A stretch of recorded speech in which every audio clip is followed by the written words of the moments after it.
Hey everyone. So আজকে আরেকটা important topic নিয়ে কথা বলবো।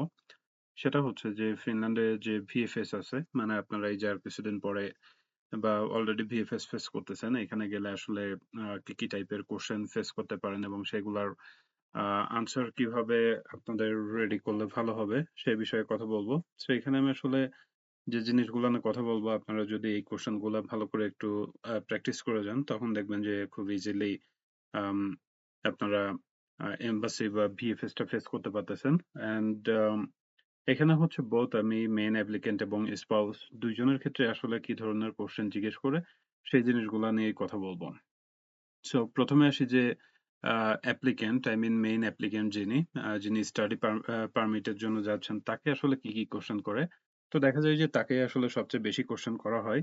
সো প্রথম যে কোশ্চেনটা হয় যে আপনি যখন রুমে ঢুকবেন, তখন প্রথম কোশ্চেন হবে যে তারা আপনাকে আপনার ডকুমেন্টস দেখাইতে বলবে। সো এখানে আমি জাস্ট পাসপোর্টের কথা বলছি, বাট এটার পাশাপাশি আপনার অফার লেটার, তারপর আপনি যদি টিউশন ফি পে করে থাকেন সেই ডকুমেন্ট, এরপর আপনার প্রিভিয়াস এডুকেশনাল যে ডকুমেন্টস গুলো, আপনার হেলথ ইন্স্যুরেন্স, এই সমস্ত ডকুমেন্টস আসলে তারা দেখতে চাইবে। সো ইউজুয়ালি যেটা হয় যে আপনি আম হচ্ছে যে ডকুমেন্টস গুলা নিয়ে যাবেন, in most of the cases দেখা যাবে যে ওই ডকুমেন্টস গুলাই তারা দেখতে চাইবে। দ্বিতীয় যে কোশ্চেনটা তারা জিজ্ঞেস করবে সেটা হচ্ছে যে আপনি কোন ইউনিভার্সিটিতে এপ্লাই করছেন বা কোন প্রোগ্রামে, সেটা নিয়ে জিজ্ঞেস করবে।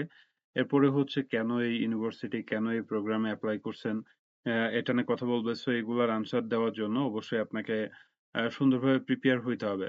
লাইক আপনি যখন ইউনিভার্সিটি ইন্টারভিউ দেন, ওই টাইমে যেভাবে প্রিপারেশন নিয়েছিলেন ওইভাবেই, যে আপনার ব্যাকগ্রাউন্ডের সাথে অ্যালাইন করে আপনার ফিউচার গোল এইগুলা সব মিলায়ে আসলে এগুলার আনসার দিতে হবে।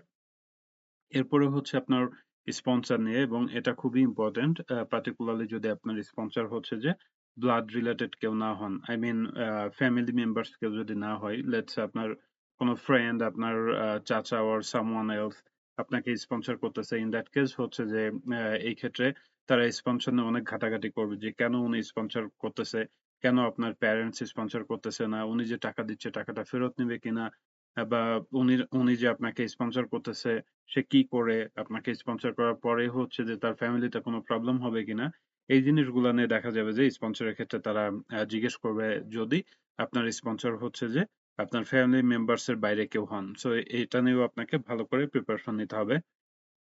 এরপরে যেটা কমন একটা কোশ্চেন, যে তারা জিজ্ঞেস করতেই পারে যে আপনি এত দেশ থাকতে ফিনল্যান্ডে কেন যাচ্ছেন। সো এটার আনসার আপনাদেরকে রেডি করতে হবে। এরপরে থাকবে যে আপনার টিউশন ফি এন্ড স্কলারশিপ নিয়ে, যে আপনার প্রোগ্রামে টিউশন ফি আছে কিনা, বা থাকলে কত, আপনি স্কলারশিপ পেয়েছেন কিনা, ইত্যাদি ইত্যাদি। তারপরে হচ্ছে সামটাইমস অ্যাপ্লিকেশন প্রসিজার নিয়ে জিজ্ঞেস করতে পারে যে আপনি কিভাবে অ্যাপ্লিকেশন করছেন, বা অ্যাপ্লিকেশন প্রসিজারটা কি সেটা নিয়ে আপনার আইডিয়া আছে কিনা, এটার জন্য তারা জিজ্ঞেস করতে পারে। ইভেন আপনি যে হেলথ ইন্স্যুরেন্স পারচেস করেন, যে কিভাবে পারচেস করছেন বা ভিএফএস এ কিভাবে অ্যাপয়েন্টমেন্ট নিয়েছেন, এগুলাও কিন্তু তারা জানতে চাইতে পারে। এরপরে হচ্ছে যে আপনার ফিউচার প্ল্যানটা কি? ফিউচার প্ল্যান মানে হচ্ছে যে আপনি পড়াশোনা শেষ করার পরে হচ্ছে যে আপনার প্ল্যান কি? আপনি কি ফিনল্যান্ডে থেকে যাইতে চান? নাকি হচ্ছে যে আপনার ফার্দার কোনো প্ল্যান আছে যে আপনি ওখানে পড়াশোনা ফার্দার ডিগ্রির জন্য এপ্লাই করবেন? সো এই আ এটা নিয়েও তারা জিজ্ঞেস করতে পারে। So in most of the cases এই কমন কোয়েশ্চেন গুলা যদি আপনারা প্র্যাকটিস করে যান, তখন obviously আপনারা খুব ভালোভাবে ভিএফএস টা ফেস করে আসতে পারবেন। এখন যদি আসি যে আম মেইন স্পাউস এর ক্ষেত্রে।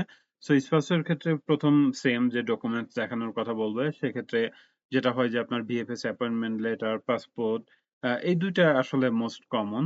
সো এরপরে হচ্ছে যে তারা যেটা জানতে চায় যে অ্যাজ এ স্পাউস হিসাবে আপনি কেন যাইতে চাচ্ছেন? এরপরে হচ্ছে যে ওইখানে যাওয়ার পরে আপনি কি করবেন? আপনার কি কোন কাজ করবেন? obviously আপনি এটা কখনোই বলবেন না যে আপনি কাজ করবেন। সো আপনার আনসার গুলা সেভাবে রেডি করতে হবে। এরপরে হচ্ছে তারা জিজ্ঞেস করতে পারে যে আপনি আসলে দেশে এখন কি করতেছেন, বা আপনার কোয়ালিফিকেশন কি? আ এগুলা আরকি।